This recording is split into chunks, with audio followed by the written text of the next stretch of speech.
好，再来就是蝴蝶酥派。蝴蝶酥派应该长得跟蝴蝶很像吧？不然为什么叫蝴蝶酥派？其实它叫蝴蝶酥派，是因为原本那个外形看起来有一点像蝴蝶的翅膀。哦。对，但是也有人觉得它长得像爱心。这个是肉桂粉加枫糖。哦，2个都是我的最爱，真的哦，太好了！我超级喜欢枫糖的，我也想说，我应该到加拿大去买一片这个枫树林啊，然后每天早上就去砍那个枫糖，然后让它流出来。我在想，我上辈子是蜜蜂吗？哇，我好喜欢枫糖的味道哦！而且枫糖其实对女生很好哎。哦，真的哦。对。如果家里没有枫糖的话，直接用那个方糖也不是方糖，那个砂糖也可以。黑糖蜜可以吗？可以。对，但是不要太湿，不要太水。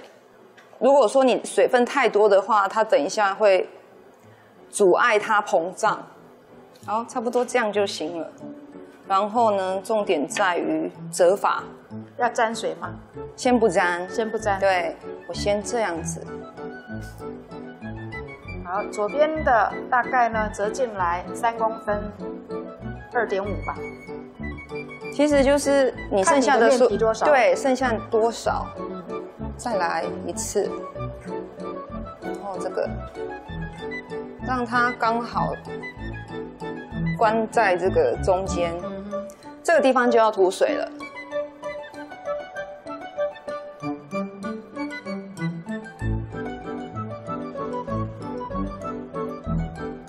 如果你不涂水的话，那个烤出来的形状容易炸开来。这只蝴蝶如果不涂水的话呢，会飞走哦。对，会飞走。它的翅膀会动哦。好，然后这样子再去冰一下，我们等一下再来切它。好，我们的蝴蝶到底呢会不会成功啊？就看现在老师要怎么样来切割了。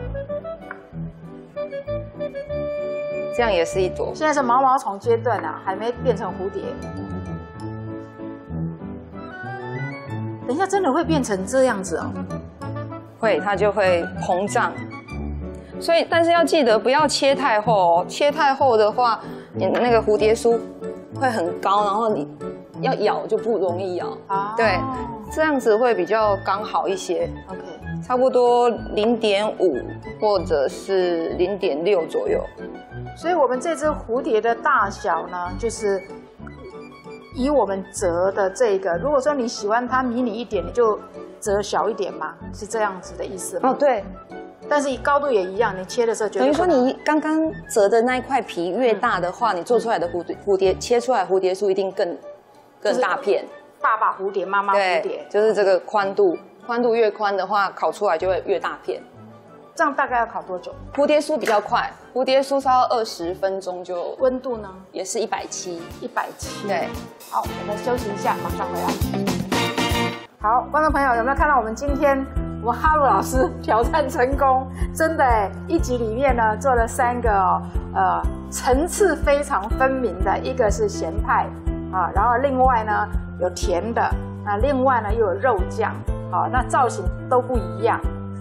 哇，老师，因为我看你的菜单啊，我非常惊讶哎，你们餐厅的东西多到我觉得不可思议，都是你一个人在指导，你的底下的一些助手在做的吗？应该说我们会一起，比如说我会说我希望有这样子的东西，然后我会先去研发，他们帮我做调整，或者是他们研发，我帮他们做调整。对，我们在这边经常就是每3个月。或者是半年吧，最迟半年都会换一次菜单，然后都会有一些研习，对，然后甚至呢晚上都不睡觉，对不对？我相信有一些奇怪的员工不睡觉。OK， 所以说可以吃到这么好吃的料理啊，其实是非常幸福。我说我要搬到老师家隔壁，还是搬到餐厅的旁边，那我都可以不用煮东西了，因为菜单非常的丰富。当然也这个欢迎呢全球的观众朋友有回到台湾的话，台湾的美食真的非常值得你尝试看看，尤其在中山北路这附近的巷弄里面呢，也很多呢一定会让你流连忘返的一些很文创的店啦，或者是说很优质的这个环境啊。那希望大家会喜欢台湾，也希望观众朋友借由我们的节目呢，学到呢在家就可以非常简易、非常方便，但是又可以做出呢真的是5星级的这个派皮的这个料理啊。希望大家有时间呢一定要试着做看看。